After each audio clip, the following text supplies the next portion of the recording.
జై శ్రీరామ్. నా పేరు చంద్ర. మన హైందవ సైన్య వ్యవస్థాపకులు దుర్గాప్రసాద్ గారికి నిన్న ఒక ఫోన్ కాల్ వచ్చింది. ఆ ఫోన్ కాల్లో రాజవోమింగి మండలానికి సంబంధించిన సమస్య. ఈ రాజవోమింగి మండలంలో ఉపాధి హామీ కార్యాలయం ఉంది. ఆ కార్యాలయంలో క్రిస్మస్ వేడుకలు జరిగినాయి మొన్న డిసెంబర్ 27వ తారీఖు. ఈ క్రిస్మస్ వేడుకలో మతపరమైన మాటలు కానీ, పాటలు, అలాగే ఉపన్యాసాలు ఇవ్వటం, వాళ్ళ దేవుడి గురించి ప్రగల్భాలు పలకటం, ఇవన్నీ జరిగినాయి. కార్యాలయంలో ఉన్న ఉద్యోగులందరూ హాజరయ్యారు.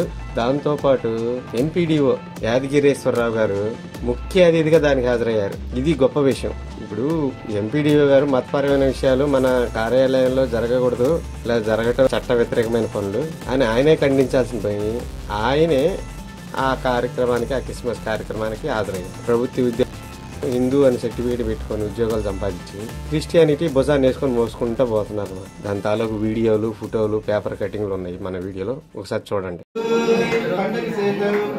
వచ్చింది క్రిస్మస్, వచ్చింది తెచ్చింది పండగ చేసింది, వచ్చింది క్రిస్మస్, వచ్చింది తెచ్చింది రక్షణ తెచ్చింది. దావీదు పట్టణములో, బెత్లెహేము గ్రామములో, కన్య మరియు గర్భమునందు బాలునిగా జన్మించెను. దావీదు పట్టణములో, బెత్లెహేము గ్రామంలో, కన్య మరియు